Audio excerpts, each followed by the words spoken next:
Mayor Collopy? Here. Deputy Mayor Doro? Here. Trustee Herzog is absent. Trustee Contino? And Trustee Murphy? Here. All right. First of all, I just want to add to the agenda a summary of the presentation made on Sunday by the Norfolk Community Partnership, headed by Opie Thorne. They had a open house meeting there. Took about an hour. They had three big announcements. First off, they showed the plan to fix up and eventually open the Thorne building in 2027. They said they've raised $18.5 million of the $25 million that they estimate required to finish both the park and the building.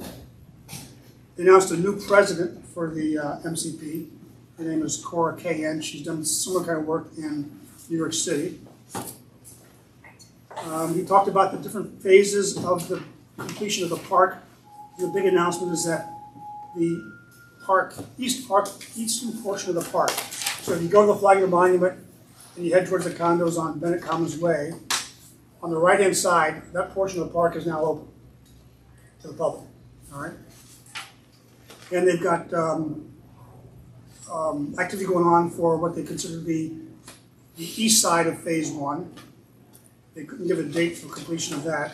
And then they have a Phase 2 and a Phase 3 that's required to complete the park project. So anyway, progress is occurring, and the key thing is that they've now opened the eastern side of the Bennett Park. Any questions about that? Where does the band shell go? It's going to go down by the swimming pool.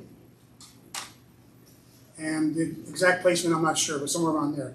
The swimming pool is going to be moved over to the condos that they did as land swap. But the restrooms that are there are going to stay there for visitor restrooms. And also will be a parking lot down there too. And actually, they came to the planning or to the building inspector on Monday just to show them the latest plans. And I think they're coming next week to the planning review board. Can I just add something? Yes. Hopefully Thorne made it very clear that there will be no disruption in the music series that we have here, even when they're building that band shell down there. So yeah, he promised it would be seamless. Yeah, was a big that's concern. right. They'll keep that one there until they've got that one fixed.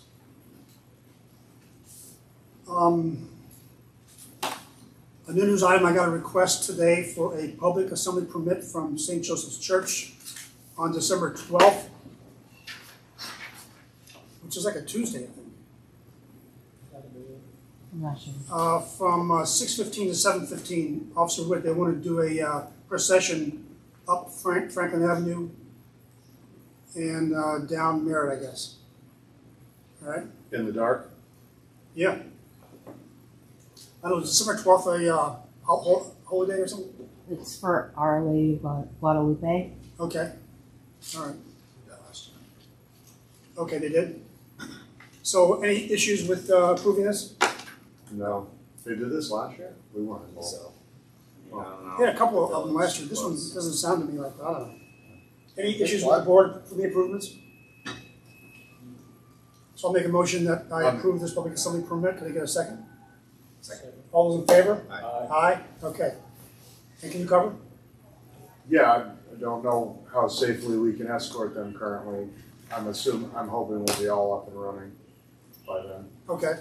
Because right now, we couldn't safely escort them at night. At night, yeah. If you need extra people, Thank you. or more people. Fire department said they'll help us out. If it's a Tuesday night, we're already here for truck checks too. So perfect. Super. That's great. Thanks, guys. They say set up begins at 6, and it's supposed to go from 6:15 to like 7:15. So I will sign that. Okay, minutes. So Sarah sent out the minutes from the last monthly board meeting as well as the emergency meeting I called on the 27th. Have you had a chance to look at those? Any questions or corrections? I'll make a motion that we accept the minutes as written. All those in favor? Aye. Aye. Okay, thanks. Minutes are approved. Here's the voucher totals. I've got the summary sheet going around to each of you to look at. The total is $138,517.78. Any questions about the voucher that you've seen? Officer Witt, when you or Officer Melton, a family court, that's for like, We were subpoenaed. We attached it to the, either our timesheet or the. I was just wondering like what it was, Yeah. just saw it in there. They're both published, yeah. Interesting. It was an old case, old court. Yeah, it was a case that had to do with multiple domestics. It came to a very amicable ending, so it was nice to actually see it come to conclusion. All right. That's good. Okay, I'll make a motion to accept the vouchers as listed in the summary. Can I get a second? Second. All those in favor? Aye. Aye, any opposed? Okay, great, thanks. All right, next, couple of upcoming events. First off, Dutchess County offered to come and give a seminar on NARCAN usage as part of a 1-hour opioid presentation. But they've asked for pre-registration so that they can actually bring a kit for each of the attendees. To date, counting myself, there's 3 people who have signed up. Okay, and so we had said on the website, that we accept registrations through Friday, I think. Or no, Saturday. Which is too late because if we don't have a quorum, I need to go back and tell these folks that we should cancel. And then we'll find out where else in the county they're offering these things for those of us who are interested when we go there. So I'd like to just cut off the registration by tomorrow at noon. And if I don't have a quorum, I'm going to say 10 people by then, and I'll cancel. You guys okay with that? Maybe we can, if there's another chance to do it here, we can talk to the town preemptively and see if they can Okay. post something. Yeah, all right. But right now, I just don't feel we've got a quorum. Certainly, there's not a Maybe surge the of people school coming. too. That could be too. Yeah, School district. all right. So we'll look for other opportunities. Unless I see, I'm going to say 7 more people sign up. I'll say if there's 10, I'll do it. Matt's already said that the Firehouse is available, so that's what we plan to do it. I don't think it's just right for that's going to come and do this just for a few hundred people. Yeah. All right. So just open up anybody, if you have interest or know if anybody's interested, let us know by tomorrow, and we'll decide then. All right. Okay. Then the next thing is the Parade of Lights. My wife's home sick, so she asked me to carry some luggage here. There's handouts over there on the table if you're interested. But the story is this, though it's scheduled for December 1st. Lori Decker's going to have the meet and greet with Santa, like she did last year, although it's only going to be from 3 till 5. Okay? Last year it went all the way up to the tree lighting at 6 o'clock. So it's going to be only from 3 to 5. There's going to be an electric mini vehicle parade offered for children. They have to be accompanied by an adult. And they want to assemble at the gas station by 5:45 and leave by 5:50 ahead of the start of the parade. So the idea is that the mini cars would go, if we have a quorum of mini cars, the mini cars would go first. Then we start off with the color guard, the DPW will do their color guard, they're going to kick off the parade, which was really nice. And then they would have the actual floats. So the idea is that if you have a mini car, you need to get there by 5:45, so you can kick it off by 5:50. Does that include like all-terrain vehicles or RTVs or side-by-sides? This is for kids. Yeah, This is for okay. kids. So hopefully, Like a power wheel. yeah. Little kids. So for her, the electric high that don't go that fast. I don't need an ATV going 50 miles up Franklin. The idea is we want the mini vehicles to go first before the parade starts. So there aren't any mini vehicles in between the floats later on. We decided not to ask Q92 to come. John McDonald is going to MC from the stage at the corner of Church and Franklin. It'll be Central Press, Bank of Millbrook, and Ruby's are our sponsors. All right. We're asking that, again, they're not throwing candy from the floats. We are accepting donations for candy at the Village Hall to give out. They're going to put the candy in the bags and offering to kids going up and down the side of the street. We asked Marshall and Sterling Insurance for guidance, and they were very concerned about candy being thrown in the street and kids running out there. They asked we try to put caution tape along the route. All right. So Bob, do you have caution tape that you can provide that we can use to string along the side of the street? The whole street.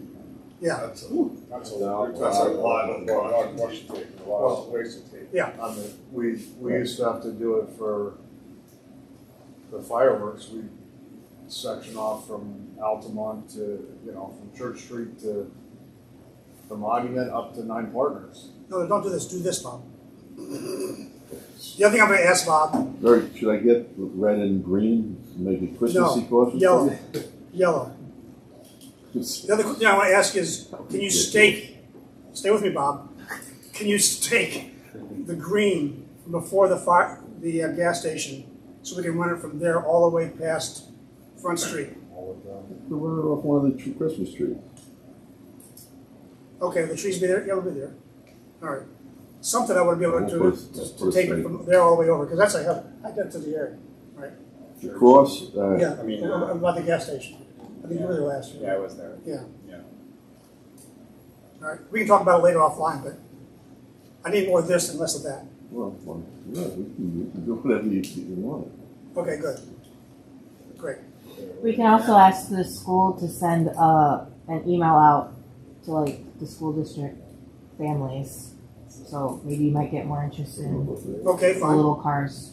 All right, good idea. Of course, there's no inappropriate or political folks allowed.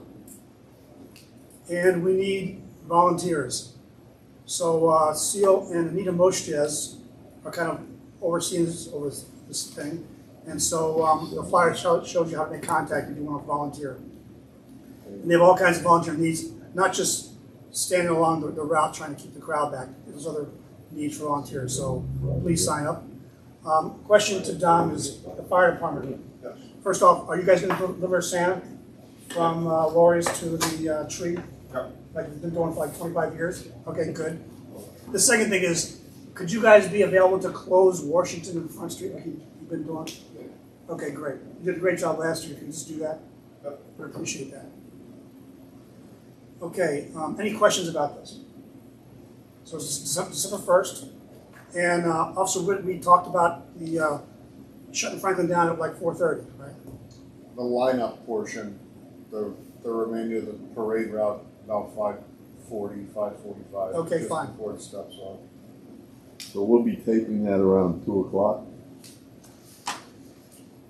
You could probably tape it at least the green you could probably tape Thursday so you can break it out.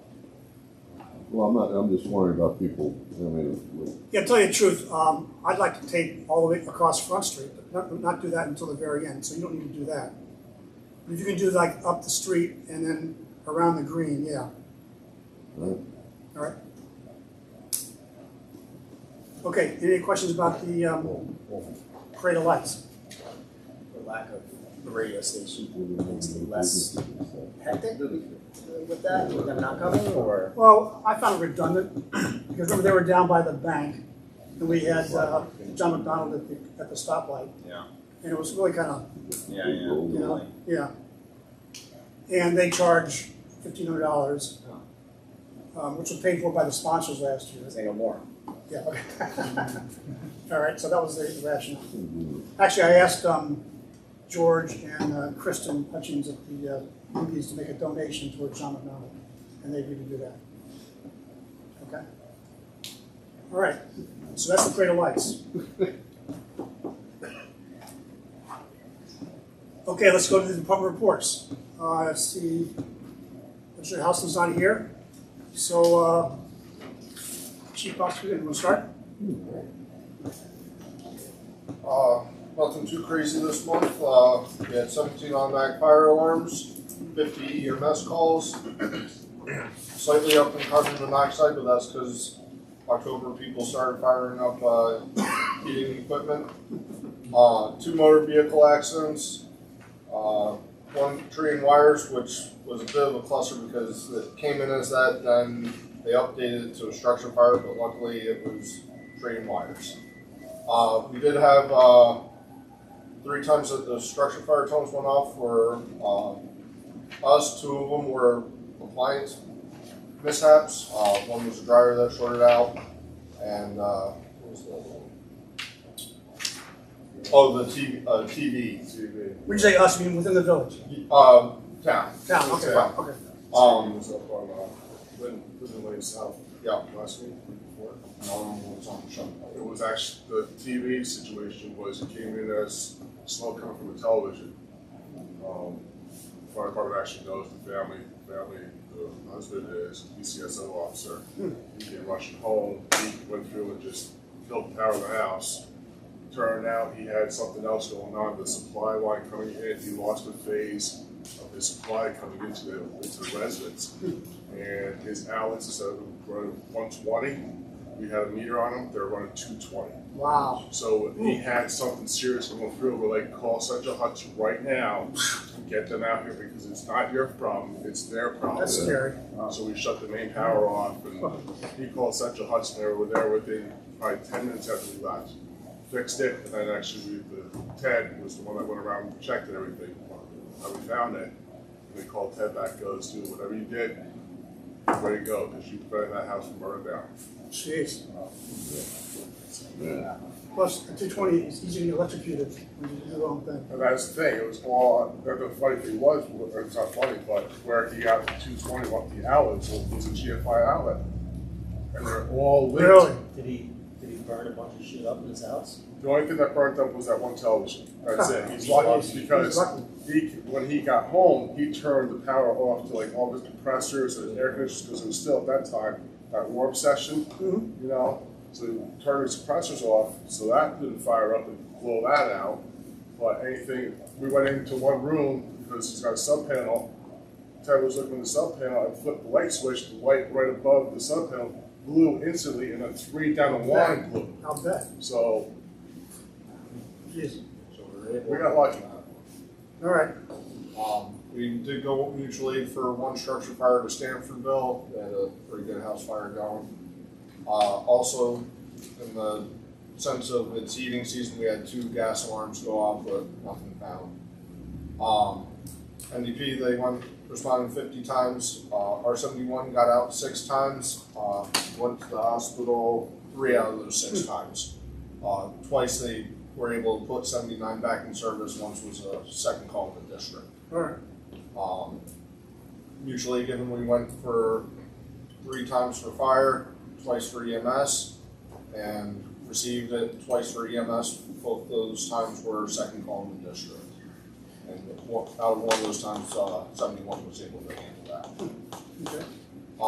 This month we're doing just because it's starting to get hectic with Thanksgiving, we're just doing one drill with chimney fires. And we're also hosting Chiefs Council middle of the month. So. What, the chiefs in the county? Yep, all the wow. chiefs in the county, they're going to come here. We have our meeting and go over some stuff. So. Nice. All right. The only other things I have, replacing the rescue truck 55. We're starting to get into the nuts and bolts a bit with the committee meeting, which will be later this month, to figure out if we're going to try to recab and chassis the box that we have or go all new. I have started talking to a few places about donations to try to be able to go all new, and it's looking very promising right now. All right. So hopefully later late winter, early spring, we'll have a definite answer on that, and then hopefully start going forward. Right now, most of the dealerships are saying if you order in the spring, you'll get it in 2 years. Wow. Okay. Just the cabin chassis manufacturers are a year out, and then it takes, beforehand, it used to take about a year to have the body custom made and outfitted. So 630 calendar days to build it from start to finish. yeah. So Because they can't get the parts, I assume. parts, supply chain, Supply and labor. demand. Sweet. All right. In that aspect, also the new chief's car. I talked to Tanner Monday, and I was there. He's hoping that it should be built in the next couple of weeks, it's scheduled for. And then it's just a matter of it getting shipped out here. And then the lighting and lettering, guys, will probably take a couple weeks. So we're looking mid to late December, worst case January at Okay. this point. And we've got the SIB to go over. So we do that now. Anything else? Only other thing is, just so you guys know, we've gotten 6 new members since April. Wow. To join. Hey, that's good news. One of them's a previous member who left for about a year, was able to move back into town. He's also a career firefighter at another department now, so he has a whole lot more experience now. One is usually from Pleasant Valley. He just moved into Millbrook, across the street actually, so it's really close. So Great. we're getting the numbers up, and Now, the board has to approve new members in order for them to become our insurance. yes. All right? So as part of the process, you gotta sometime identify to us, bring Yeah, to the meeting. I'm Okay, gonna go ahead. send some of that over this week. I'm Okay, just good. trying to get it all in order, so. All right, great. We'll That's get that. great news. All right. That's all I've got. All right, so let's go to the 2 things I've got. First off, every year around December, as part of the process that the town goes through to approve their budget for 2024, we update the contract for the fire rescue service as well as for the police on the gym and the police coverage we provide at the court. As far as you're concerned, the contract for the fire rescue is a contract we have between us and the town. You need to provide us a letter. The town used to do this every year. Yep. Provide a letter that says, here's our ability to provide the service within that contract. Okay. All right. So, so within the next month, if you could do that. Yep, Ted sent me a whole bunch of documents that I took Great. over, so I'm sure it's in with that, so All right, good. I'll just find that, change out the names and the date, and make sure everything's good and send it in to you. All right, great. The second thing is I had a call with Betsy Moss, who was the supervisor of Uniondale, saying they were getting in trouble with coverage of their EMS volunteer group. And so she's again looking for a contract with someone like an MVP. But in the meantime, she warned me, and my question to you is just keep your eyes out for any increases in mutual aid requirements in that area. Okay. All right?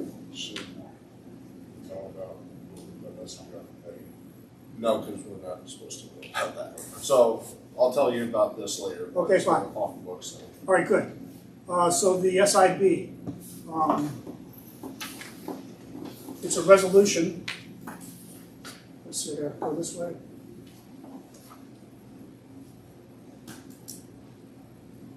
So before you do the bond Yes. resolution, you do have to, because this is new financing, it's subject to seeker, environmental review. Okay. So I did prepare a seeker resolution, just finding that we're making the determination that the village board will serve as lead agency under seeker, that finding that there are not going to be any adverse environmental impacts from the issuance of the bonds or the purchase of the vehicle, and authorizing the mayor to sign the environmental assessment form.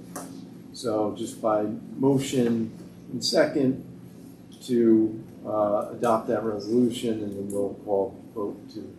Okay, so I'll make a motion that I'm authorized to sign this seeker resolution. Take a second. Second. All those in favor? Aye. Aye. Any opposed? Okay, so I'm going to sign right here. The copies right here. There's the copies there, you can sign that. Yeah. So this one was for this resolution, for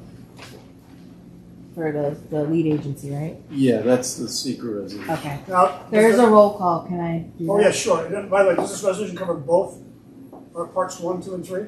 It does. Okay, fine. So I can sign both. You sign both. Okay, great. Go ahead. Mayor Collopy? Aye. And Trustee Herzog is absent. Trustee Contino? Aye. Trustee Doro? Aye. And Trustee Murphy? And now you're free to adopt your bond resolution. Okay, so this goes to Sarah. Okay, so the resolution is described, you've all got a copy of it there. It basically says we're going for a bond for $77,000, 5-year bond. Anything else of interest here? No, this is a statutory installment bond. It has a term of 5 years. The purpose of it is to finance the purchase, excuse me, of a new fire chief vehicle to use for emergency response. As you said, the principal amount is $77,000, and that's. How much is the interest? I think it was, 4 1/4. yeah, 4.25%. 4.25. Okay, so it's $15,400 a year for principal, and how much then is the interest? 4 1/4. Don't know if I, Do you pay the interest annually, or do you just Yes. pay it? You do. yeah, So it's a range of like 4,000, 5,000. yeah, I think so. Okay. So I'm gonna say that's the total principal interest is about 20. And we budgeted 15, just FYI. So I get $3,272.50 Okay. on the. So that's 19, okay, fine. Yeah. So Any questions about approximately. this resolution? And the first payment isn't till the next budget. Right, right. Okay, ready for roll call? Mayor Collopy? Aye. Trustee Herzog is absent. Trustee Contino? Aye. Trustee Doro? Aye. Trustee Murphy? And you need a Okay. motion and a second to adopt that. I don't know. I'll make a motion that we adopt the resolution. Do we get a second? Second. All those in favor?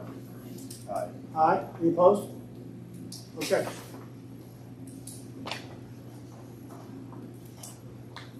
Okay, any other questions or comments for the fire guys? All right, let's move on. Thanks. Officer Witt. Good evening. Before you, you'll see the numbers for October of this year.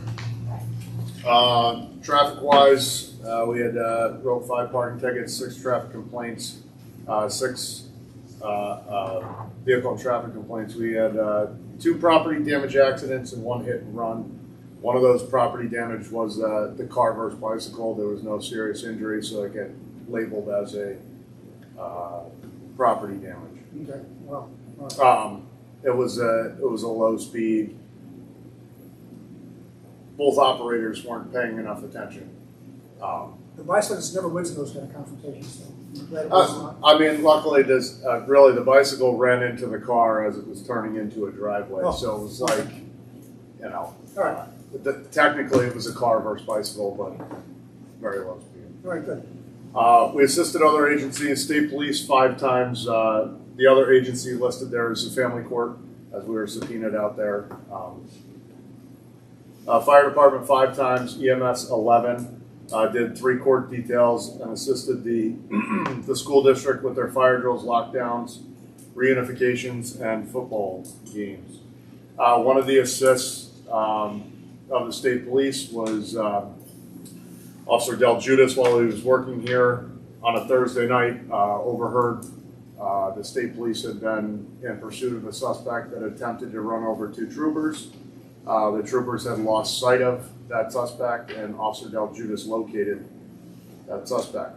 In the course of that, the vehicle fled and sped through the village, incurring its own criminal charges within our village. Officer Del Judas stayed with the pursuit, assisting the state police, and at some point toward the end, the suspect had struck our police vehicle, leaving it inoperable down on Route 22 in Dover. So kudos to Officer Del Judas for finding him, and Assisting the state police. yeah, and assisting state police. Everybody got out of the without injury to persons. So. So do you, the village police, have your own charges to file against this guy? We do have them. We're waiting for the state police to finish theirs because I know they have town of Washington charges already. So it's almost redundant for us to charge him again in the village. Okay. And their charges are most likely greater than what we would have. So we're waiting to hear how they wrap theirs up and see if we file our own. As for police activity, we have 1 arrest, 1 trespass, 2 drug complaints, 4 larcenies. Of the 4 larcenies, one of the arrests is from one of the larcenies. The property was recovered and returned to its owner. And out of those 4 larcenies, we have a pending investigation on 1 more of them. 2 of them are no suspects, no witnesses. We have 1 reckless driving, which is in reference to the pursuit, criminal mischief, and 2 disturbances. Public service, 2 suspicious activity, 2 animal complaints, 5 lost and found property, and 2 noise complaints this past month. For community policing, 3 assisted citizens, 16 school checks, and 47 foot patrols. Deputy Mayor. That's what I like to hear. Okay. We participated in, assisted with 2 trunk or treats, 1 for the Cardinal Hayes School and 1 for the preschool, the Grace Preschool. Nice. We completed the Halloween detail with, as far as I can remember, the only time we've had no incidents, no lost property, no anything. It was 0 incidents this year. It was very interesting. We also completed Community Day, which was an uneventful event. So that's the numbers for October. As you can see, we're getting back up there. We're addressing our staffing crisis that we experienced this summer. Any questions on that portion? As far as coverage, out of the roughly 55 shifts a month, I think you were... For October, yeah, there was, I think 2 completely It was less open than 10%, shifts. Yeah, and the rest were filled at least partially. Okay. That's what we wanted. All right. Also in October, we completed our twice a year firearms training. We take this time of year as the opportunity to do our night shoot because it gets dark earlier. So we went out a little bit later afternoon and continued into the darkness to do that. Everybody passed. Good time. Nobody got hurt. We'd like to thank the fire department for their use of their brush truck for a week when we had 0 police cars. Yeah, that was great. It was, thank you very much. 7K251, the older Ford, the 2016 Ford is still out getting its transmission rebuilt. Once that comes back, there's a number of other repairs that need to be done, but all the parts have been ordered for it and they're waiting. So just for that to return. 7K250, the new car, the 2020 Ford, currently has no lights or sirens. And we're also experiencing some issues with the transmission on that one. But that's because we beat the wheels off of it for 6.5 months when we only had one car. What's the latest on the lights out situation? I called them this afternoon. They said they had no update on this module, that they're looking to see if it's covered under warranty. But this is the second time that module's had to be pulled and been a warranty job. I mean, this car's been a nightmare electronically since we got it done. So, prior time when we had this problem, I asked the guy, why can't we go back to what the lights situation is on the older car? Yeah, we can go to. He said we could do that, right?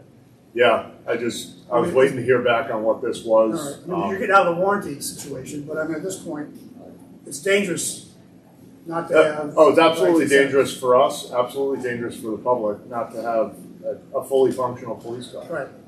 At any level. So that's where we're at. I'd like to, So then if you go back to the traffic section for this past month, most of the reason why we don't have any traffic tickets. No, we can't stop cars, we can't run them down, we can't, Is it because of the crash or totally unrelated? It's a little bit of the lights? yeah. No, it's unrelated, it's electronic inside. So that's what I'm saying. I think it's time for us to pull the plug on this current version of the lights and tell them we want to go back to whatever's working on 251. We have some of this older equipment in the station still that we can resurrect into it, just to get it done. Let's talk about this tomorrow. Let's decide. I'd like to decide this week. Yeah. Because I'm just frustrated with this long chronology. I mean, it always turns out to be it's warranted, but what good is that? It's a painful process. Right. And again, it might not. It's not as big of a deal if we had 2 working police cars. Mm-hmm. Okay. All right. So let's talk tomorrow about that. Okay. Last thing I have to update on is the Lexipol, where we're working on the policies, updating the policy manual. Mayor Collopy and Trustee Contino and I have had 2 meetings so far, both of an hour and a half or greater. We have another one scheduled for Monday to really actually start diving into the construction and editing of the policies. After speaking after today's meeting with the representative, he said we should be able to start producing policies before the end of the month. He said at least 4, maybe more. We'll see. But it's actually moving forward.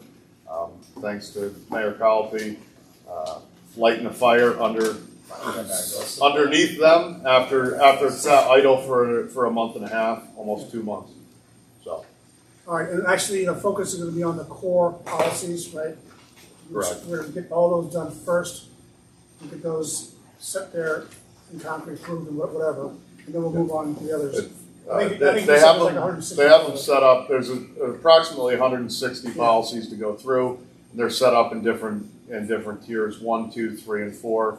The tier 1s being the big ticket ones, officer-involved shootings, use of force. All the high ticket, high liability items are in tier 1. Then you move down the line to lesser ones. Tier 4 being, uniform and personal grooming and things like that. So we start off at the highest level of liability and work down to the lowest. As I told them, I wanted to get the thing going, try it out, get some policies under our belt, and then by December I want a plan of how we roll this whole thing out. Correct. Yeah, That would be great. that's right. That's what I promised. Okay. Yeah, and And one of the the big weekly meetings you got set up. one of the big points is to not wait until all 500 pages are completed and then Right. plop this on the desk of the 6 officers we have and have them try to digest 500 pages worth of policies in one sitting. So to roll it out in segments and then potentially just have an effective date. That's good. All right. Any questions for Officer Witt? Any questions from the audience? What were the noise complaints? There was a loud party on Church Street. What? A loud party. Oh, really? Yeah. Oh, Patrick. I don't hear anything if it was. It was the same party twice in one evening. No. Okay. Yeah. That was me complaining. All right, thanks. Okay, Bob. Highway. Yes, I guess everybody's noticed, or maybe everybody's noticed, that Central Hudson is trimming trees. Kind of surprised we haven't gotten any complaints, but has nothing. If anybody questions you or asks, Officer Witt, wait a minute. Yes, sir. Do you have to leave? I do. I have to go to work. Do you have more? Excuse me, Bob, just 1 second. Sorry. Last time I mentioned the proposal to reduce the village-wide speed limit Oh. from 30 to 25. All right? My question is first to the board. What do you think about that? Is that worth us pursuing? Yeah, yes. Okay, good. Especially in light of the fact that we petitioned DOT to lower the speed limit on Franklin from 30 to 25. I think it becomes us to do this across the village. Yep. All right. So my question, Officer Witt, is any concerns on your end with the reduction of the speed limit? Absolutely not. The only one I would potentially not see a need for 25 is like 9 Partners Lane. But the rest of them within the actual village proper, there's absolutely no reason that anybody should be going 30 on any one of those streets. I mean, you and I did a visual. But in the spirit of making it consistent across the board, I'd like to do it on 9 Partners as well. I mean, that's What do you think fine by about me also. But, what do you Is it a village road? Village Road, yeah. just to make it easy? Yeah. I like the ease of it. Right. The ease of I mean, it. one thing about it is there's, Significantly. even for Bob, the idea of signage, that we just order signs at the front of the village, right? Wherever we have an entrance into the village. And that's what we say, village speed limit is 25. Right. Unless posted elsewhere. Yeah. I mean, it'll only leave us one road that's different. That's Elm. Yeah, right, but that's a school. Yeah. That's fine. All right, look, so if you're okay with it, I'll start the process of updating the chapter, the vehicle and traffic chapter. It should be pretty straightforward, and we'll then bring it to the next month's board meeting. Do we have to, we're gonna wait to hear from the state Yeah, for we should for hear- Franklin No, first? I'm gonna do or- it anyway. Okay. I'll do it anyway. And if they reject Franklin, that's their call. But I want the rest of the village to be qualified.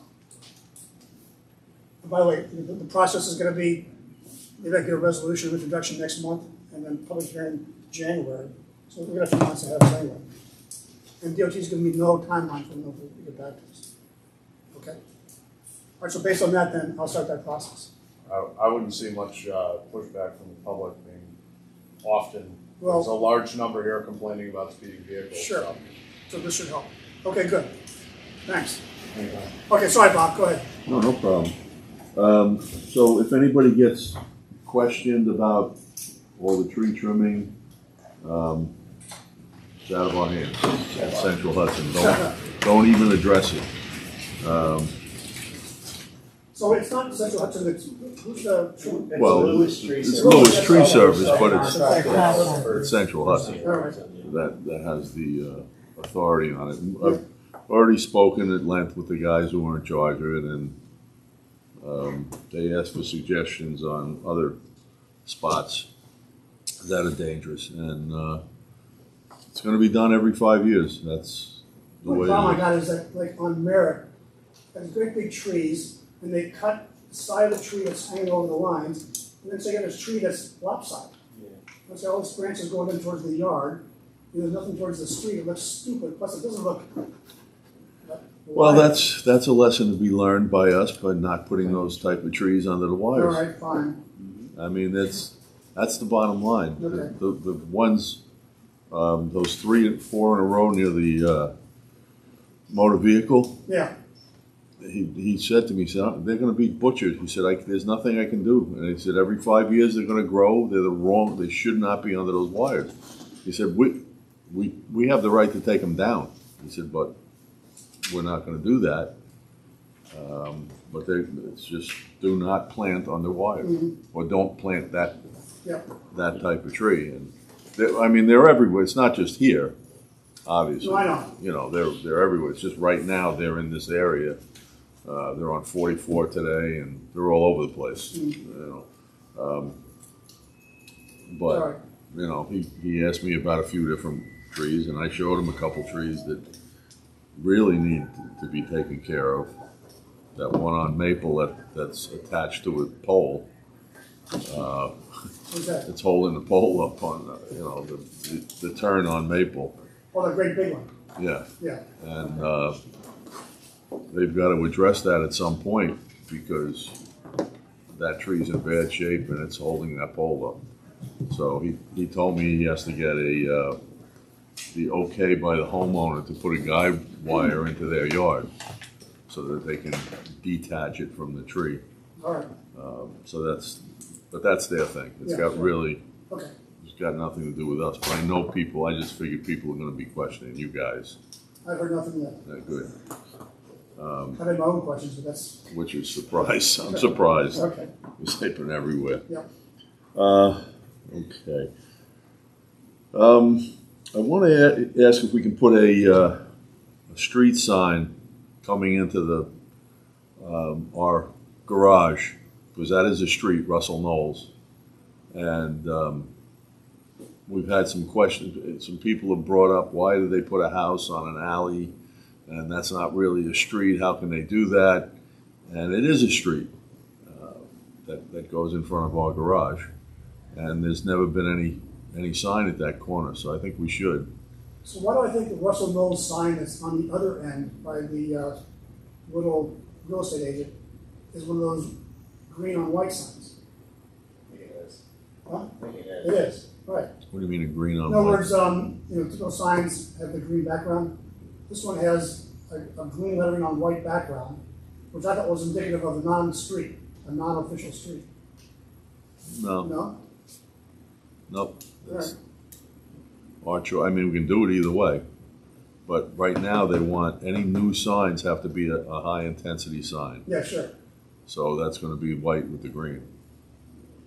Even when I bought my house, it was up for discussion about whether it was a road, a right of way. It was very. Nobody ever gave me a straight answer. Was that right? Blue plow? Well, it's the driveway. No, but did you plow the whole Russell Knowles? No, Not the whole thing. No. All of it's not. Some of it's private. Oh, someone's private. The two entrances. Okay. and even trying to get people even people coming in to get to our garage, they have no idea. And so I just thought it would be a little bit easier for everybody. We get delivery trucks in there all the time trying to deliver us stuff that's not ours. So, I mean, it's not that big of a deal, but I'd like to put one on that corner. Well, I'd like to make sure we're doing it officially. I mean, I don't know. Ask Ken McLaughlin what's the process. Who should do that? I mean, the alleys have signs. Yeah, it's a road. Yeah. They do. You're right. It is a road. It's definitely a road. It has there's numerous addresses on it. Okay. On these Would sides. probably appreciate it for drop-offs too and all Yeah. that, you know, but, yeah. Oh, okay. There's houses back there. Oh, okay. Because now we give Yeah. directions. If you hit Church Street, you went too far. Yeah, So, okay. that's how I give directions now. But All right, so the question is, should we make Russell Knowles into a street? I mean, well, it is a street. That's a later question, I guess, to find out what it is first. okay, fine. The designation. But to Bob's point, I think a sign, regardless, makes sense. That's, And GPS, it's a street. yeah. Oh, is that right? Okay. All right, fine. All right. I'll still follow up with Ken to see what's the It's a good- reality of it. Yeah, no, on both sides. Yeah, okay. So there's a sign already on the other side, Yeah. right? So you just put one on this on your side. Yeah, it's really just a convenience thing Yeah. for Let me people. find out what's the story as far as I mean, it being a street. it's not like the fire department doesn't know where things No, are, sure. but it's just a good thing to have for, Okay. for, All right. that type of thing. And of course, leaf pickup, which is really increased in the last few days. We just talked a little bit about the people abusing it, and it really is getting out of hand. So people have to understand that the way we're doing it is vacuuming, right, with your one truck, which means only leaves can go in there. Correct. And anything other, basically, you gotta pass those piles. You can't be doing those piles. Right. No, it's people are they're putting there's piles out there right now that are just mixed in with brush, and we're very lucky that we have a place to bring leaves, and I don't know how much longer we're going to have that place, but we're talking leaves that'd fill this entire room. If you know, I mean, it just goes on and on and on, this pile, and luckily we can bring them to Hitchcock's farm, which I guess everybody knows what that is. We're allowed to bring them there, but they don't want. They use some of those leaves for bedding down the cows, Okay. and they don't want brush in them. even if we could pick them up with the leaf back. We do occasionally, yet today we had a problem with the leaf back, so we had to use the backhoe, and that will pick up anything, but we don't want to do that. So where do you dump that stuff when you pick up? We don't. We're not picking it up.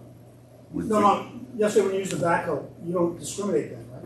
No, that's all. We make sure it's leaves. Oh, you do? Okay, fine. Yeah, I mean, we still got to rake it a little bit. Okay, all right. So if there's something, Then you can pass over. nasty in there, we try to throw them back in the yard. Okay. But they're doing us a favor, so we're trying to, make sure that they don't have a problem with it as it is. There's a house right now that if you looked at it, it's just a complete mixture, and it's people who have been around for a long time.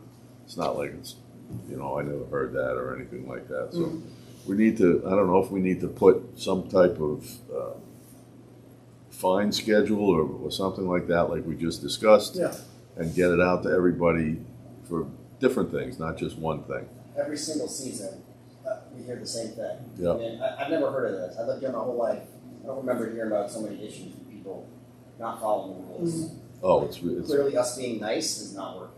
Well, the problem with being nice is that if you do it for A, then B season expects it, not C season, before you know it, you're going for the whole village. It's brush, it's grass, and these are people that I've talked plowing.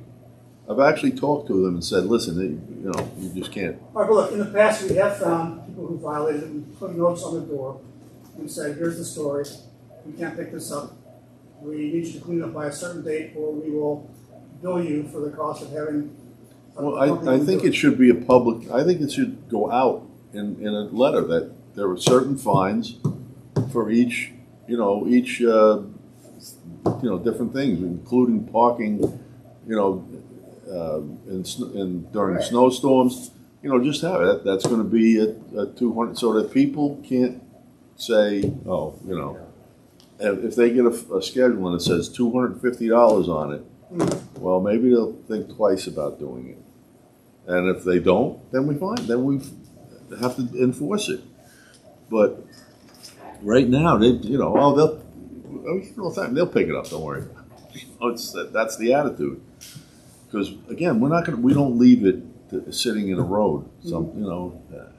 I just can't put it back on their lawn. But we got to get to the point where I don't know about us. They take it seriously. Schedule, but I think we should, for each of the houses in violation, give them a notice with a date to clean it up by, and then go. Well, I would rather make them aware of it. Yeah. To stop it, so that we don't have to get to that point where we have to clean it up. We put it in, I don't know how many newsletters we put out. Yeah, but it's never been, the newsletters say, please separate your brush, please do this, please do that. Okay, yeah, please what? What if I don't? They'll pick it up. It's gotta be, the next newsletter is. That's where you need to stop picking it up, because you do. You can't though. Yeah, you can. All right, we'll leave it in the streets. Yeah, You I'll can't. leave it in the streets and put a notice on the door that says, here's the store. We've done this before, by the way. It's been over a year, I know that, but we've done it. Right? We did it up on Maple. The reason why we did it there is because the next door neighbor was saying, hey, if he's going to get us picked up, I get mine picked up. So we knew right there we could draw the line. Well, And as far as the fixed size fee schedule, it's just that what I've seen is such a wide variety of the kind of stuff you get. It's like the guy out of Linden that you cleaned up. I mean, that was a $1,000 job in my mind. We gotta pass a law. Yeah. well, if you're gonna find them, you gotta pass it, then you gotta do it anyway. Right? And you gotta have some type of fee schedule, you gotta make sure they're all the same. All right, well, last time we did this, you and I talked, and we said, what should we charge? All right? And I think I took your number and doubled it, but anyway, we figured out the price. It was based on what was in front of us. And I just see such variation, I just don't know about a fixed fee schedule that will ever work. Wow. All right, but I want to do something there, and let's start with putting notices on doors. But how long are we giving them to cure? Oh, I don't know. What did we do in the past? What was that? It wasn't a month.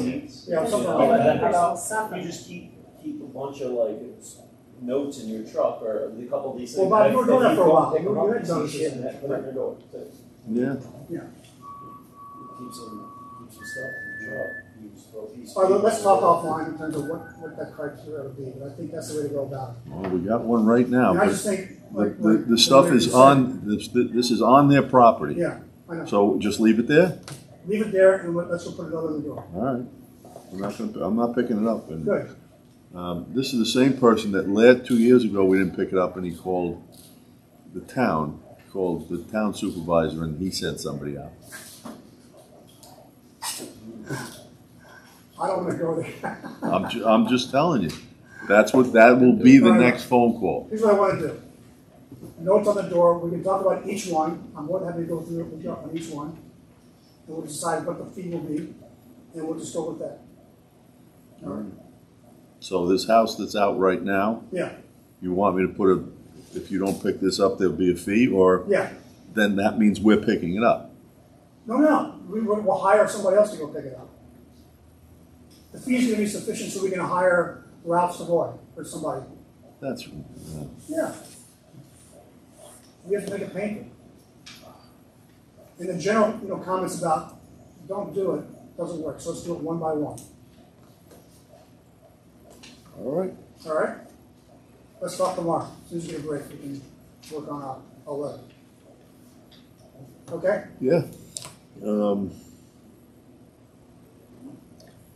Let's see. So, leaf pickup, it ends on the 30th. Hopefully we'll be able to do that. Looks like everything pretty well fell this last couple of weeks, so I don't see it running into December other than maybe a couple days here or there. Okay. These last 3 days have been unbelievable. It's just been incredible how many are out this week. All right. So that'll be continuing for the next couple of weeks. And that's it. The tenant parking signs on Church. That's by the deli? No. They come in? What's that? They come in, those? Oh, the no standing signs came in. Yeah, they came in, but it's kind of silly to put them out now. We're about to start plowing. Start plowing We there. want them out for the winter. What's this here, the 2 10-minute parking signs on Church? Right where our dumping area is, Oh, right there. yeah, there's been cars that just park right in front of it overnight. Yeah. See that car? There was a van there Yeah. that stays there 5 days a week, Oh, is that right? so they can't do that anymore. All right, so as part of the update to the vehicle and traffic law that captured the 25 mile an hour, we need to include this. All right. Yeah, Jared knows all about it. All right. So the 2 signs are on each end of the entrance to that. Basically, that little area that's a pull-off area. And he hasn't been, we haven't seen the van since, so. All right. We have to make it official. So in that case, it's got to go into the law. Yeah, it seems to have worked, so. All right. And especially now with all the trucks coming in and out of there from the For the concrete. concrete, Exactly. it's helped, because they were right at the edge. That's pretty much it, other than what's on the list. Okay. Any questions for Bob? Another no standing suggestion Okay. on Washington and Front, where Julian's is. Oh, yeah? Should ask the fire department guys, but it's already tight there, and a lot of people park right on the corner, on the Front Street corner. I'm not sure what, but I've seen it a bunch of times, and it's a tight corner there. It's kind of dangerous when you do that. So So there should be a yellow thing there, but. it's They already park on the painted. front street or on Franklin? on Front and Washington, I think you're talking about putting on front though, right? on Front, Yeah. near Julian's Oh, okay. corner, I know what you're saying. across from the fire. If you go down Washington, want to make that left, you gotta be careful looking around the cars there. Make it right. Well, I said making the left towards Yeah. most, is where I gotta watch oncoming traffic. Yeah, people park, yeah, they do park there. Okay. A lot of construction people who are working in the area. Oh, is that right? Yeah. That is a tough corner. All right, so we just got the 2 new no standing signs to go on front, on each side of Franklin, Yeah. right? And so the question is, can we order another sign to go Yeah. there? We're gonna hold off on putting them out until this spring. Understood. Because of the snow. Yeah. Okay, good. We'll have to take the one near the deli in eventually. Yeah, right. All right, good. Anything else, Bob? Questions or comments from the audience? Yes, Is anybody picking up acorns? picking up acorns? Acorns, yeah. Anybody needs acorns? There's a lot of acorns around. Yeah, but thousands I of think it's anybody needs. squirrels. That's right, we need more squirrels. Yeah. Yeah. Well, I know I'm not friendly walking from my house to the hall. There's a lot of acorns. Okay. I believe somebody told me that the farm animals like to eat acorns. So if there's anybody who has farms and has animals and needs acorns, please feel free to come to my house and rake some acorns. There's a lot of them around. All right, thanks, Bob. All right, Scott. All right, for the water in October, performed all sampling and maintenance, and installed new curb valve on North Avenue. Replaced 2 water meters and fixed 6 others. All 8 of those were a result of our letters. Wow, good deal. That's great. All right, Still got more to do, but we made progress. good deal. All right, And I flushed the hydrants. all right. Any questions about the water? Well, that's sewer, I'm sorry. Is the average flow? All right. Okay, sewer? All right, October, performed all maintenance and sampling. We built a manhole on Church Street. Earth Care hauled sludge. We cleaned filter beds and the sludge drying beds. And we started our sewer main inspections. That's with the camera? Yes, Okay. You still have a requirement to do an annual certain amount of feet of inspection? correct. All right. Okay, everything's within spec?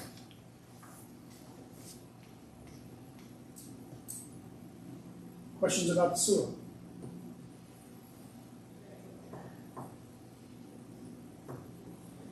Now, as far as water and sewer, I think I mentioned last month, I'm concerned about the revenue that we're accumulating for the year. We've got a new surprise issue that wasn't budgeted. So the story is, we have in the water budget one bond, $500 million, 10 years, fixed rate, no problem. We also have 2 bands, one for $550,000 and one for $200,000. Okay. Bands, bond anticipation note, is something we roll over every year. We do that for up to 7 years before we have to convert it to a bond. The game plan was pay off the current bond before we convert the 550 band to a bond, which has happened in 2026. Okay. And by the way, on the skills in 2027, we have to convert the $200,000 band to a bond. The problem is with the rollover, annual rollover of the bands, the bank reissues the band with the recent interest rate. So the interest rate was like less than 1%, and now it's like 3.5%. Or Yeah, I believe it was like, the bottom line is there's an additional $20,000 we have to pay in interest this year, this budget, for the bands that we didn't anticipate. So in other words, back in the process, during the budget process, we didn't anticipate a higher interest rate from the rollover of these 2 bands. And the total cost is $21,000 additional from what we budgeted. All right. That on top of the outlook of revenue to be achieved by the end of this fiscal year, so we're going to be about $60,000 under budget. That's my rough estimate, kind of a conservative estimate. But anyway, we're significantly off of where our goals were for the revenue of water bills to pay for the expenses. All right. We're about $40,000 off for the sewer. Now, if you remember from the AUD, the AFR, we did have a fund balance in each of those of about $100,000. However, this is a significant portion of that, which really reduces our degrees of freedom. All right. So one thing I want to ask Scott we should meet separately on this. I'd like to know where you are from your budget, your expenditure budget, for the rest of the year. And most of the stuff you can't touch, right? But the capital improvement stuff you got going on, I'd like you to take me through that. What do you have outlook for the rest of the year, and what you could hold off until the next budget season if possible. All right? Yeah. So let's have an offline discussion about that. Have to think about. I'd like to pursue that, and then we have to decide whether we can withstand this shortfall just using fund balance in each of the water and sewer funds, or do we have to look within the fiscal year at raising the rates? All right, so just giving you a heads up on this. I need to do some more analysis of this based on what I got from Karen and Sarah before I come back to you. I'm hoping to hold off the need for a rate increase before we go to the next budget, but we may not be able to wait that long. Okay. And again, the fund balance we have for each of the water and sewer budgets is much tighter than what we have in the general fund. And again, we're trying to keep them separate. I don't want to get into anything again, borrow money from the general to help water or sewer. All right. But in the meantime, we have to make sure the books balance. So, any questions about that? This additional interest expense, is this seemingly anticipated as a year-over-year increase as well? So, or budget 2 years from now? So we're gonna roll it over again, and the bank quoted us at 4%. So that would be what we'd want to budget for this upcoming budget. And that's an annual thing. Reassess annually. Right. So the lesson learned is we'd be anticipating what the rate's going to be for the rollover we're going to do. You know, it was easy for the last few years when inflation was at whatever, and the rates weren't changing it. Now the rate's changed, right? And we didn't anticipate it in the budget. I would hate to do an intra-year rate increase. I know. As well. I don't like that idea, but we can't end up with a shortfall at the end of the year. Okay. So first I want to talk to Scott and see what degrees of freedom we have there. But then we got to so I'll give you an interim readout before the next meeting. We can chew on them at the next meeting. Okay? Okay, Scott, thanks. Welcome. Okay, building department. Alrighty. So for building department, we issued 6 building permits and 2 certificate of compliance. Total fees collected was $540. I've been working on getting an updated fee schedule to hopefully be implemented in January, when we start our new building department year anyway. So I'm hoping for next meeting I can have like kind of a comparison of what we charge now, which are really 2020 fees versus what the 2024 fees will be, and I'll give some examples of building permits that we've collected. You know, I'll just sample a few. It's been a while since we've updated the fees, so it's really good that we go through this process. And also, I want to say standardized it. Yeah. Actually, we've looked up with the town because they recently updated theirs. And that's what this analysis is going to show us, how close we are to the town. But we're doing a lot of things the town is doing, which is doing rates by square feet. Right. Right. And including the full cost, including the cost of the final CO inspection and the initial upfront fee, as opposed to going back multiple times to the builder and saying, you need additional fee. Yeah, I did a fair amount of research between a bunch of municipalities and kind of gathered like what they're charging and how they kind of structure their fee schedule. So I have one ready to go, but so I should have that for the next meeting. And we purchased the extra feature for our website, the HeyGov. So that's so that we can put our forms online so people can fill them out online. And so we plan to launch that soon. I have, but I want to kind of match the building permits with the fee schedule and like kind of like see how I can kind of marry the two. And people will be able to pay online. Those that aren't too keen on that can still come in and pay in person. So we will have it so that it'll be able to do both. So that's pretty much all I have for building.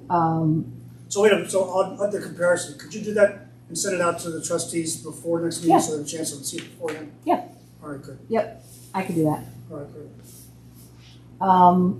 And then I haven't seen the agenda for the meeting on the 13th, but from what I understand, it's going to be House of Steffes and Bennett Park. Oh, okay. There's a bunch of plans in the office, so I'm assuming that's what that's for. And I don't have any updates for the ZBA.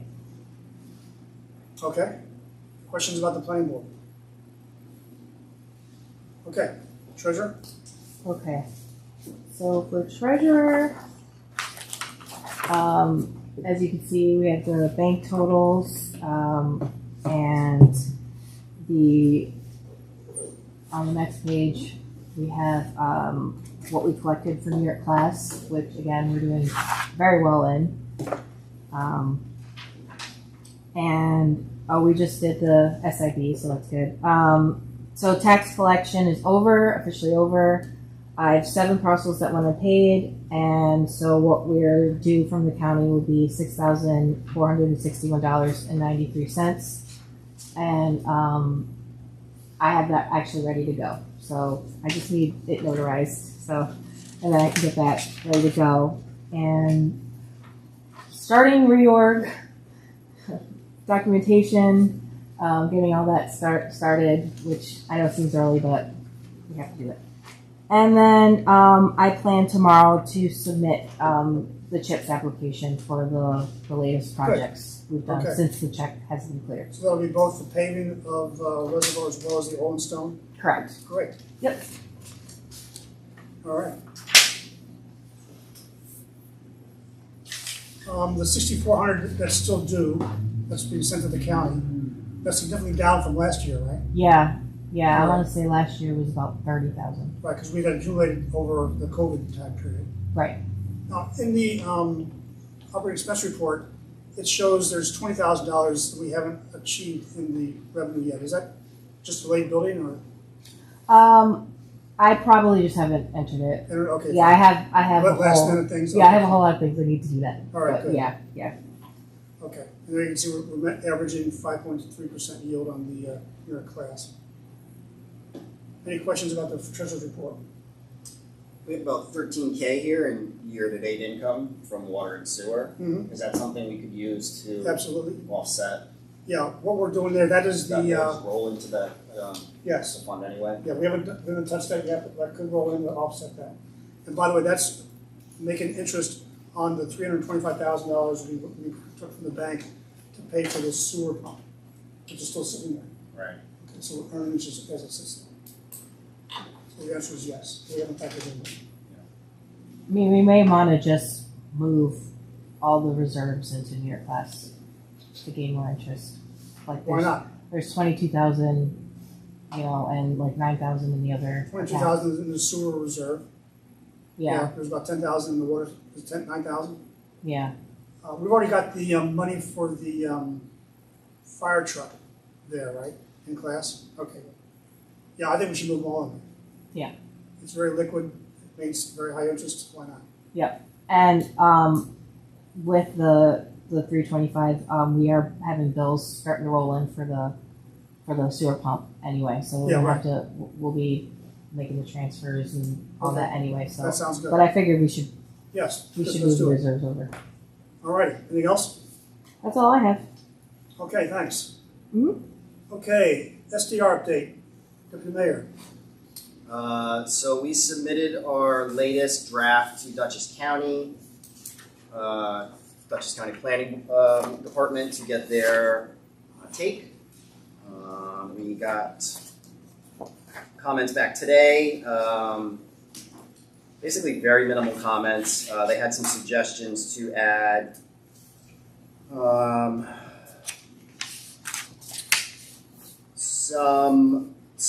a section on renewal procedures, compliance, and penalties, grounds for revocation or suspension, and appeals and hearing.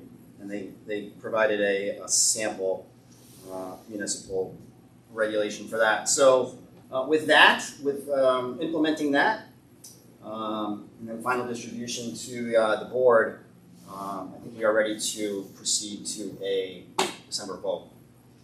Well, actually, December would be the resolution that's December to announce the public hearing for January. Correct. Okay. Excuse me. Yeah. So my question is, because I read the number we just got today, you're right. It seemed pretty innocuous, like they were not requiring anything. I mean, compared to what the town received feedback, this was just some kind of, you may want to kind of. So do you think those things need to be added? I think, when we talked to Ken that time, it seemed we definitely want to clarify All right, fine. that aspect of it. I'll Okay. take a look, we can talk about it. All right. It probably can't hurt, is my, So you're not required to follow what Dutchess County recommends, but if you don't do it, then you have to enact your local law by majority plus one. Okay. So it'd be 4 as All right. opposed to 3 votes. I mean, in reading this, the comments were, none of them said you should do this or you need to do this. It was Yeah. all, yeah. you may want to look at somebody else is doing something like that. So I didn't see anything that was a directive at all. So I was pretty happy with the response. And they also, you already knew this, but they provided more information about Granicus and that Yeah, right, which we're going to sign up for opportunity. once we got it in the local law. All right. We have had a discussion, interview with a candidate to do the inspections. Right, he works for Ken now in other towns. The only thing is that Sarah was suggesting that instead of having a fixed fee for an inspection, we just pay him hourly. Because we want him to be paid hourly if he had any callback or any nuisance complaints responses. And so it would just be easier from a payment point of view to just pay him hourly from the get-go.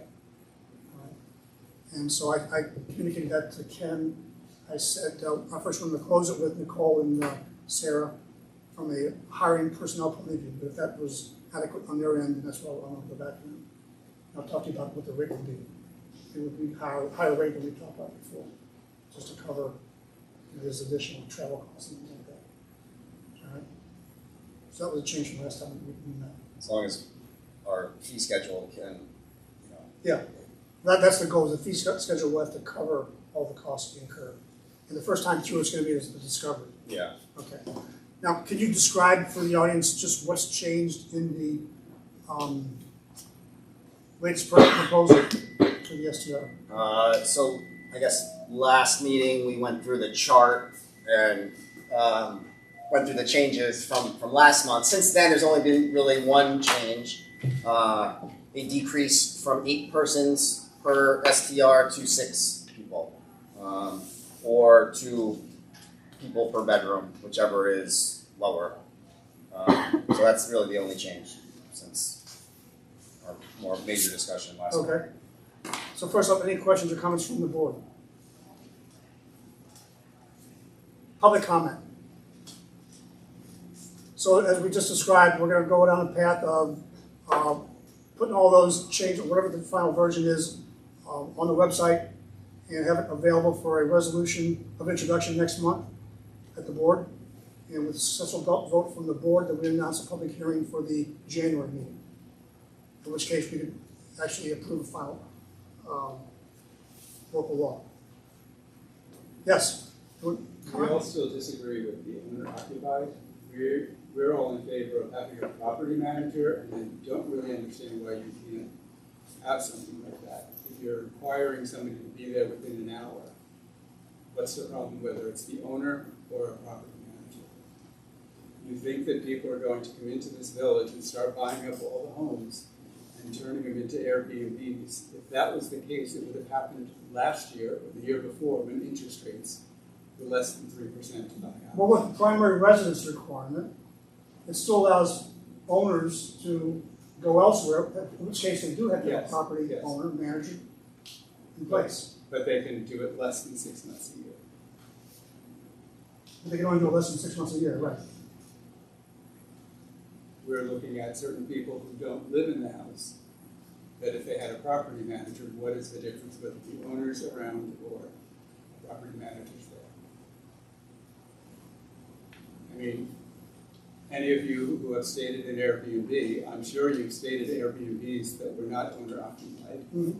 And did you have any issues with the neighbors? Did you have any issues with the owner? Did you have any issues with the municipality?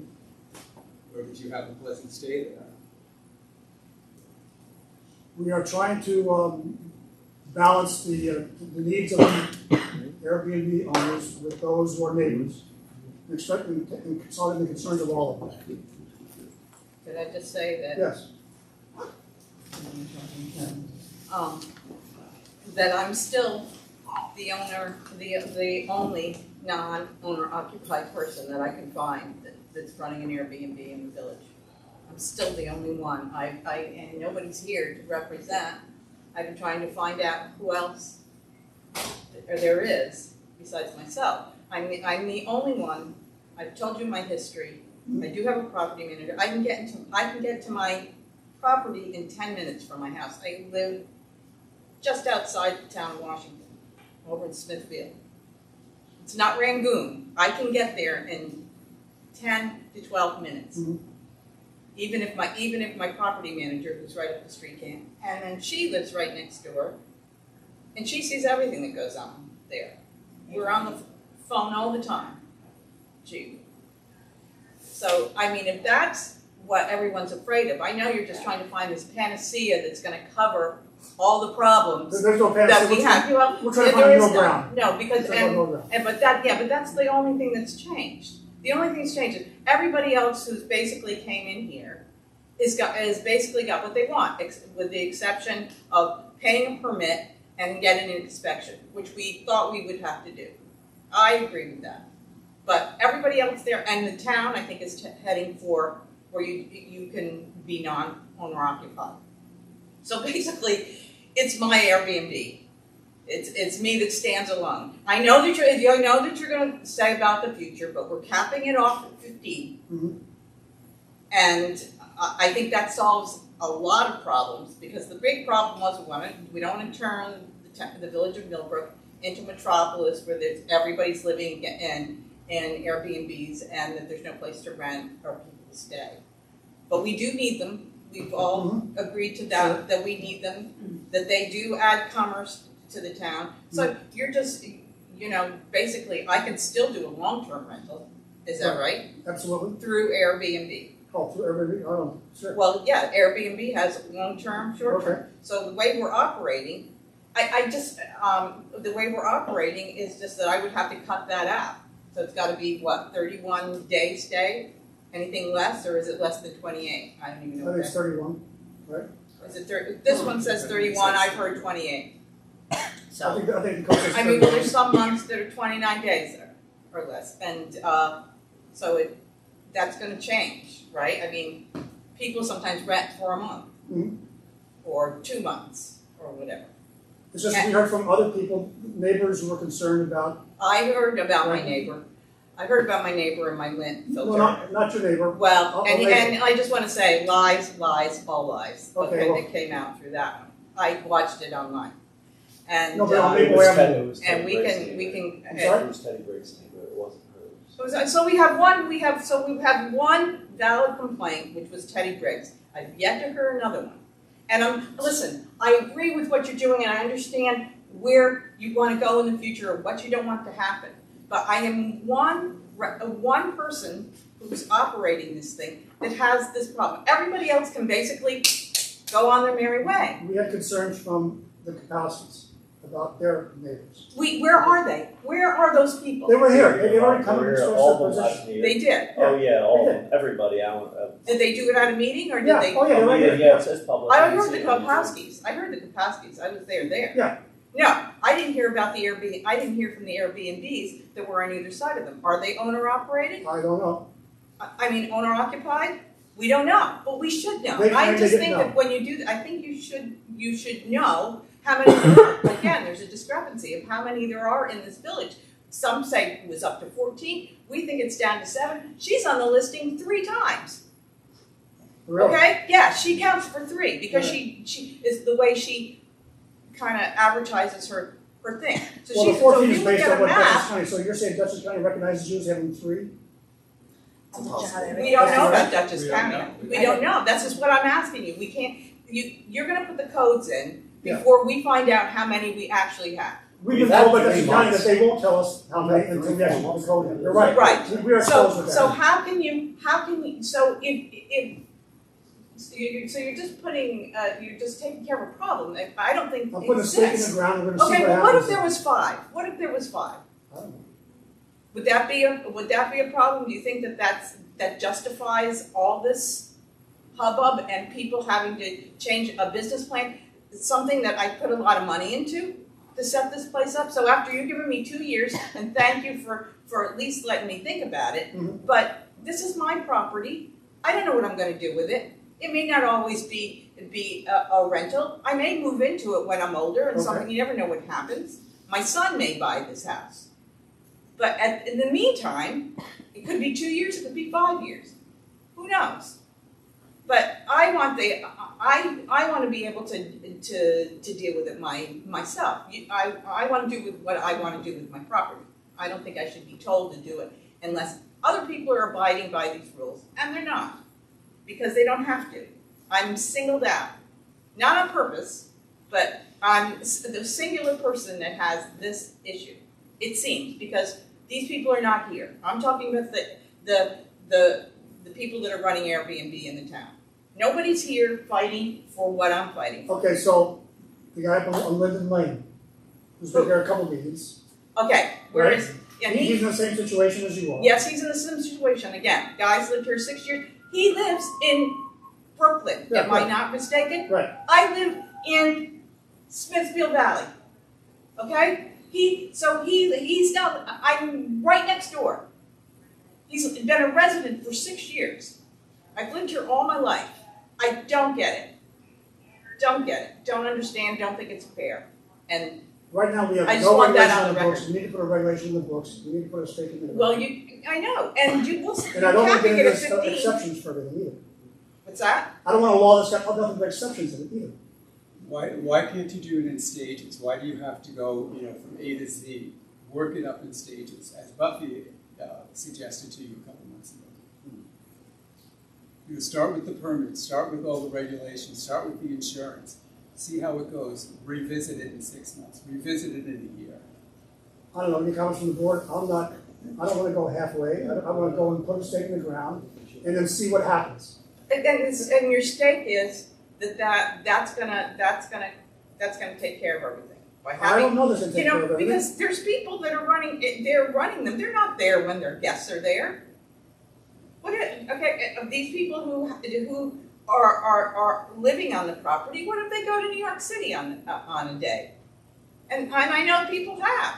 They need to have someone there to cover it within 20 minutes or whatever it is. Okay, Okay. I don't hear that being made clear, number one. And two, I can do that every time. No, I can't. I've had my bases covered for a long time. Can I just ask a question with regards to that? As Laura has been here, the history, and she has been operating her Airbnb for, what, 4 years already? 4 years. 4 years already. And see that she is the only one in this situation. There's nobody else with the history of the longevity of their history of their family being here. And, we were just discussing it the other day. If there were 10 people like her, then, that changes the dynamics of this conversation. But she's really all by herself. She's the only person who is the only non-owner occupant running the STR. So I'm just saying, is there a possibility that she can be grandfathered in? And don't say that word because I don't. No, all right. Is there any possibility? I'm not in favor of that. I'm Not in favor of the grandfather. No, well, because Peter says that it's you can't. I don't know what it goes out without outside the scope of the code or something. It sets us on a slippery slope. It's trust me, it's not. I know. I've been here a long time, and I'll tell you, things don't. Lori, but this Yeah. is personal. Then the guy from Linden Court is going to be here the next day with this situation, which is not quite the same as yours, but close to it. Before you know it, we've got a law that doesn't mean anything. Well, that's why I want to look at who is operating and what's going on. Well, that's why I want to put a stake in the ground and just find out how many we have Because and we what is the still can't situation. find out. Because right now we don't know. I mean, I may be barking up the wrong tree, maybe I'm not the only one. I know. But I'm the only one being penalized right now, let's just put it that way. Well, we don't know Anyone who that. has an Airbnb. We don't know that, but we do know Say that. again? Anyone who has an Airbnb would have to follow these rules. Yeah. So, Yeah, we don't know. So it's Well, not they just do. you, it's not just you, and it's not personal, it's, we're just trying to come up with a code that suits everybody the best way we. Yes, but they don't, because after 2 years, I cannot do a short-term rental anymore. That's what they're saying. After 2 years, they're giving me that gratis. After that, I cannot run that anymore. I can't do short-term rental. And it's it's seasonal business as it is. So we're talking, 2 years goes like that when you're really just counting on summers and fall. Okay. I'm talking. Trustee Contino, any comments? Well, this is really my issue. I think we've come a very long way in addressing both the need to preserve our community and regulate Airbnbs, but also accommodate the people who've been, living it amongst us, our friends, our neighbors, operating their short-term rentals in a way that doesn't disturb anybody. So I think, to Peter's credit, I don't know, I've raised a lot of these issues right from the first proposal. They have been addressed. However, there are still people like Mrs. Seppi who are hanging out there, who, as far as I can tell, have not really been bothering anybody, relying on a business plan, making investments to support that business plan. And we're not helping them, and I'm not comfortable with it. Because I think, as I said, they're our friends and neighbors, and we should accommodate them. And I understand the slippery slope argument, but you know what? We could define the people we want to help in a way in this law that takes care of them and precludes others from opening new Airbnbs. I mean, we have a cap. It's a very low cap. Mm-hmm. I don't see really how, in the end, it's going to open up the floodgates. I don't see that. Well, it has in Rhinebeck, Beacon, like those, they have Airbnb issues, all those, and the floodgates did open for them. So But you know what? I know they're not exactly. I have dealt with this issue most of my professional life in New York City. They have options. They're Beacon, Rhinebeck, New York City, all these other jurisdictions have a whole hotel community. We don't. We're dealing with small fry, I'm sorry to say, but our friends, our neighbors, who are just helping themselves and also providing, and to some degree, a service to the community because there's no place to stay. And that's unfortunate that there isn't any other place to stay. And I don't want it to ever be construed as me saying that we should bear the burden for, hospitality that the town and the rest of the area does not want to bear. Okay, but we have to try to accommodate what the STRs want, also what their neighbors want. And we had a full session where neighbors came in and complained about their adjacent STRs. And we need to recognize that not everybody's comfortable living next to an STR. I do recognize that. Okay. And I do think And there are complaints that we've had. we've done a lot in this legislation to address those concerns. But I don't think we have specific concerns that can't be addressed with respect to that property. Because if you have, put aside for the moment that you even live so close, if you have a property manager who's right nearby, they, if they're not doing what they're supposed to be doing, then lower the boom on the Airbnb. But if they are, it's not hurting anybody. But if we allow that exception, and someone else that moves in, they've got the wherewithal to use the same exception. We can't have an exception that only fits to one person. And as soon as you do that, before you know it, your law is useless. I don't think we have. I don't think we have that problem because we're capping it. And we have a wait list so that the people that have, before the passage of this law, invested in their properties are the people, as I understand it, and if I'm wrong, then I really have a problem with this legislation. Those people will be able to continue to operate. It's not like new people will be able to come in and open Airbnbs if they're above the 15. No, wait, if we write the law and grant an exception, it's not gonna be to a particular property or person. It's gonna be saying, this kind of a situation is allowed in the law. And for example. Which means all 15 could then be in the same situation. No, but you can tie it back to Airbnbs that have been in operations from a time frame. That's a grandfather. I'm not interested in doing that, I don't know. How about if you charge me more money? Grandfather. How about if you pay more money for your permit? No. I just think if like someone were to sell, they completely do the same thing, you know? They can move in there and then they can say they have somebody that's within an hour radius, you know, and then maybe they don't do as good a job as you do, you know? I'm sorry. Maybe they don't do as great of a job as you. Maybe they don't do as great of a job as you do if someone else moves in and does the same thing, and then you have other neighbors that are now complaining and I missed the beginning of what you were saying before you said that. I said if someone else were to move in there eventually, or get an Airbnb in the village, say if there's only 13 Airbnbs and 2 more, we have room for 15 now. You get 2 more Airbnbs in there. Say they're not as great of hosts as you are. Then we still opened up that can of worms to allow people to, you know, to. But see, that's what's great about Airbnb. If you knew about Airbnb. No, I do. They have to be as great as host as me, or they don't get ratings, and when your rating goes down, Airbnb warns you, and they won't let that happen. So you have to maintain a standard. We live and die by our ratings. Yeah. I think also perhaps the point that we oversee here is we're really talking about the current STRs that's operating.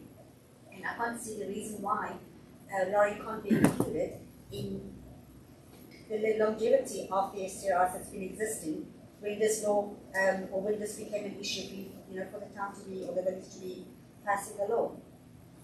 Okay, look, so legislative concern, we've heard it before, we still understand where you're at. I want to proceed. And I want to go to an introduction next month, and we'll have a public hearing, we can have it out then too. In the meantime, the board can continue to discuss it, but at the end of the day, it's going to take, 3 votes out of the 5 members of the board to pass this law. Ian, you want to make any comment from your end, from a legal point of view? Not right now. If the board wants, I would make, I could address concerns in executive session or in, a document that's privileged. You think that's relevant for us to have an executive session to discuss this? That's up to the board. I'd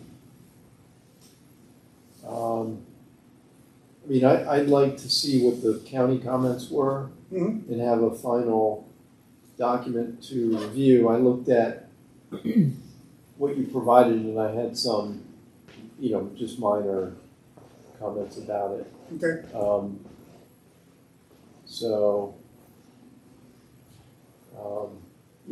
I would prefer not to make Fine. my comment. That's good. Given the public interest in this. That may be the longest no comment statement I've ever heard, but okay. All right. All right, so, yeah. And when you do get your permit, how do you go about doing that? There'll be an application form and a Okay, fee. but is it like, does everybody say, okay, the application such and such a day, they'll be available, and when you say first come, first served, is it who gets there first, or people who are already operating are already considered on like the first 7? I'm not going to give a priority list, but we're hoping, based on even what you said before, that the 15 cap is not gonna be exceeded when we first open up, True, okay? true. But maybe there's a bunch of people that wanna do that, and they're waiting outside and say, this is the day, we're gonna get to the door by 4, sit out there at 4 Wait a o'clock in minute, the did you morning. say that there isn't a bunch of people out there? Well, it's like the iPhone. 'Cause, Okay. well, that's what you're insinuating, and then there's gonna be an influx of But look, and I'm if- telling if- you, it's not, With a $1,000 fee, hopefully they're serious, they're not gonna say, yeah, I should get a permit just in case I decide one day. now, They're not gonna do an Airbnb just because they can get it. Right. They would be doing it already. That's why I don't think that, I think that 15 is a good number, and I think there's not gonna be a problem with somebody coming in and saying, whoops, they're already gone, I doubt it.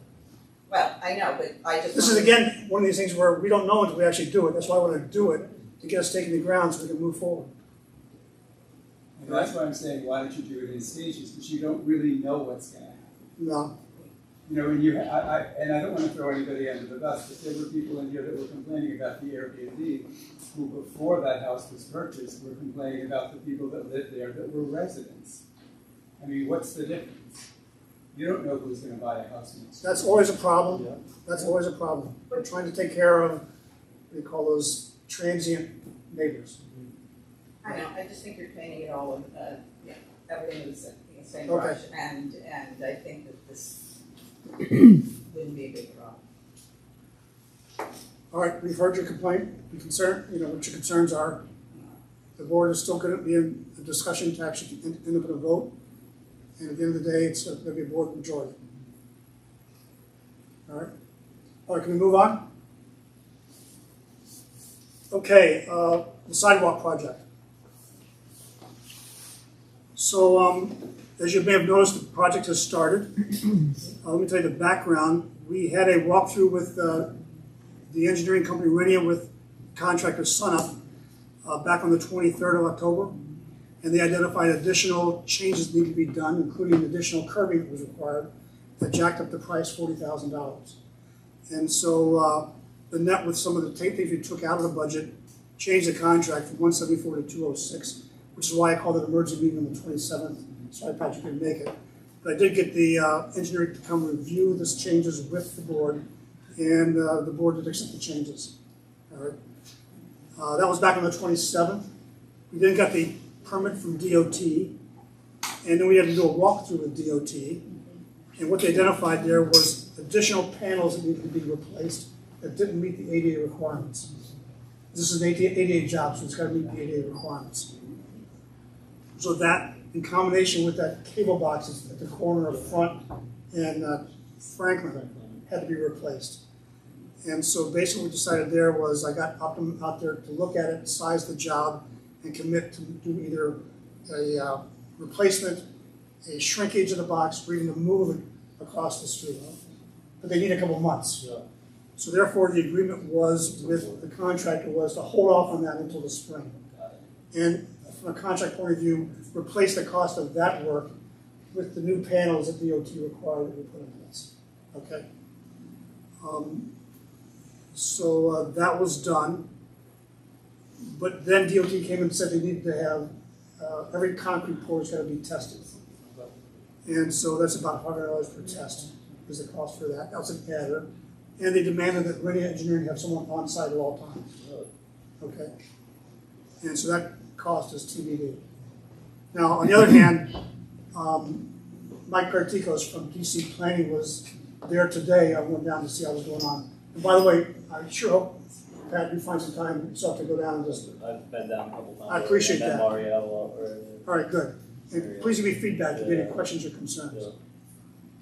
But Mike Kartikos from Dutchess County Planning was there today.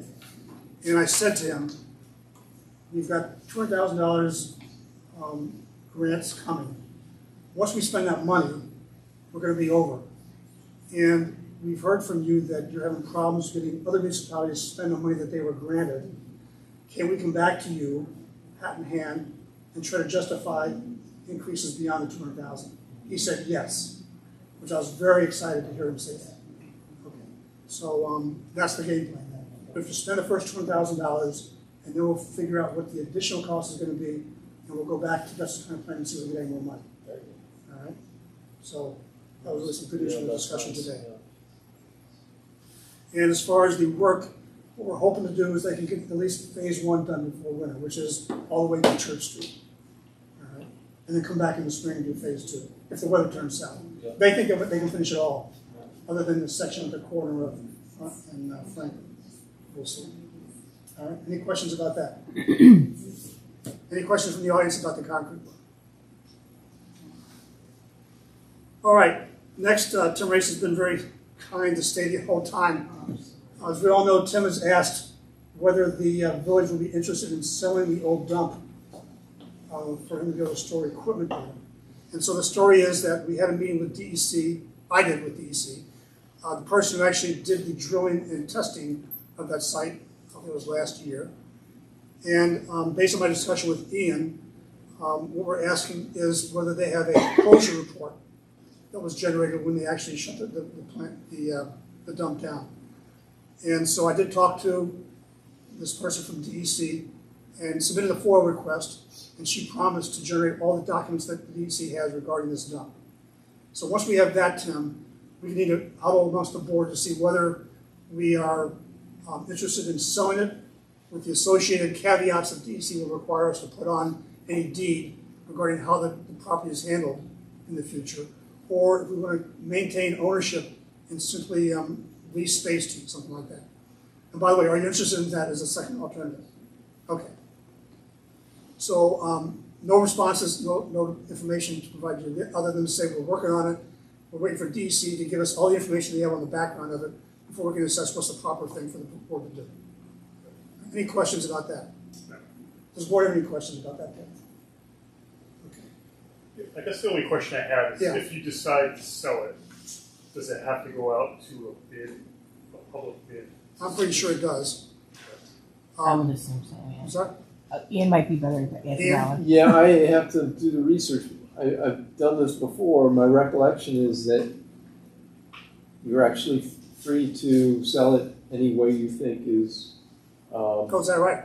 appropriate, is going to get the best price. You, as trustees, you have an obligation to do what's in the best interest of the village, and so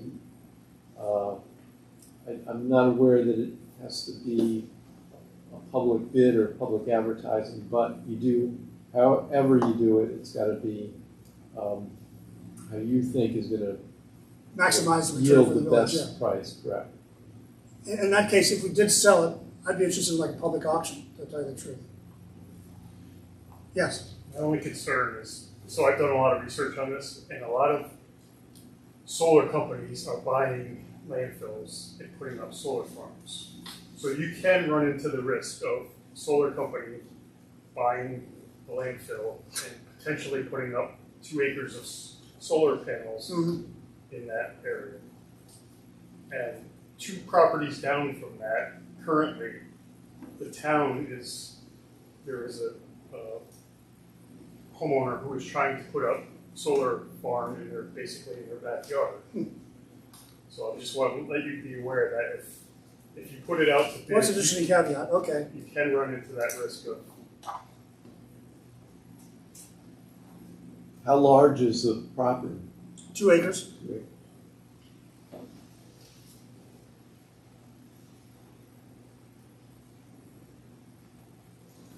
All right, that's a good caveat, although, you know, as Ian said, we were looking at the best interest of the village, whatever we do.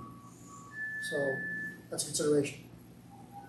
All right, so anyway, we'll keep you posted on what's going on there. As I said, the next step is for the DEC to come back to us with all the information they have, so we determine how rigorously the dump was closed. It's actually on their website. I've actually looked it up. Oh, really? Yeah. And they have it listed as no further action needed. That's what they have it listed as. Okay. But I'm sure they'll give you all the information. All right, fine. All right, it's good to know. I would just say that in our role as fiduciary, to Ian's point, getting the top dollar is not necessarily always in our best interest. So just because, you know. Yeah, I understand. Yep. Question?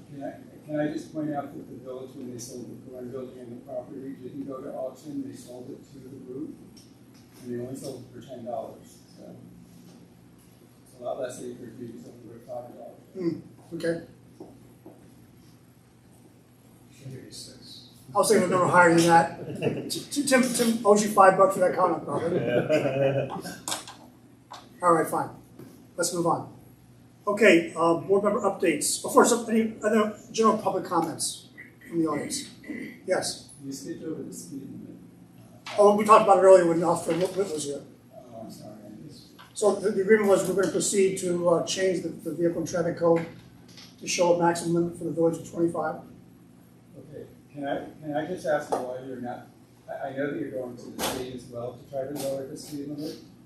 Is there any way that you can lower the speed limit from Grill and Gal, which used to be Twin Brooks, to the traffic light? That's what we're trying to do. Is that where you're going? We're trying to do that. Yeah, All from end you to already end, talked I to thought it DOT, was didn't just- you? Yeah, I did, but wait a In minute. the From paperwork, it says from most to Cardinal Hayes. Oh, Cardinal okay. Hayes has Yes. about 30 different buses a day, morning and afternoon going in there. That should not be 45 at that driveway. So yeah, if you're you right. can Why did I extend put it- that in there? If you can extend it, and then when the park opens up, you're gonna have a lot of people out there between the traffic light and most. I just wanna point that out, if you can extend what you're trying to lower. Why did I put that? Business district. Huh? It's The business district? It's probably your commission. I remember a discussion I had with Ed Zimmer, who's the DOT guy, who was having this thing processed for me. So maybe that was it. It was just the business district. And I can't recall, was it my suggestion or his suggestion to limit to that? Maybe it was from where the speed limit changes from 45 to 30. You probably just went Probably 40 to easier to 35. sell. Yeah, okay, yeah. All right, so Kevin, I just, It must be too hard to go back. yeah, I really don't want to go back on it. They might say no to that. Yeah. Right. I'd rather just stick with what I did, wherever I did it, I don't know. And I think, as Peter said, that capturing the business district was my concern.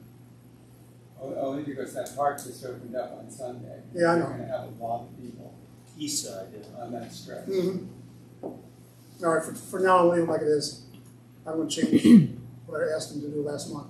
They say yes to that part, it's Well, probably easier to is there- maybe get them to say yes. Is there a reason why you can't Expand just approach it and say, listen, we made a mistake, what are the chances that we can increase it? I'll call. Thank It's you. worth a call. Thank you. I don't want to upset you. Thank you.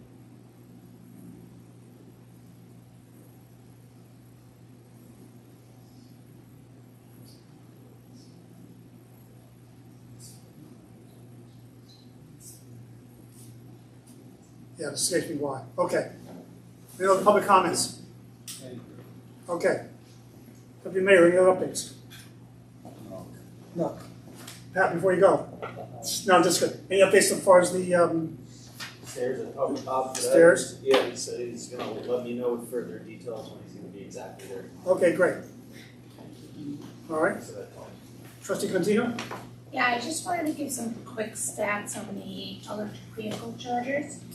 So we had, and we can get up to the minute information from the Livingston dashboard. And since our launch in August, with 4 ports available, we've had 46 charging sessions, an average charge length of 2.94 hours, $150 in revenue. And just to break it down and how it's, because this was sort of surprising to me, we had 10 visits in August, which maybe, word wasn't out yet. Then it went up to 16 in September, it went down to 7 in October, but it's trending up again, with 12 already in November. So All right. we are getting visitation. All right, good. I saw that the meter, it's 30 cents a kilowatt hour, which is competitive. I pay 23 cents a kilowatt hour for my home. So that's in the ballpark, I guess. But the charge rate was only 7.5 kilowatts per hour. It seems like very low to me.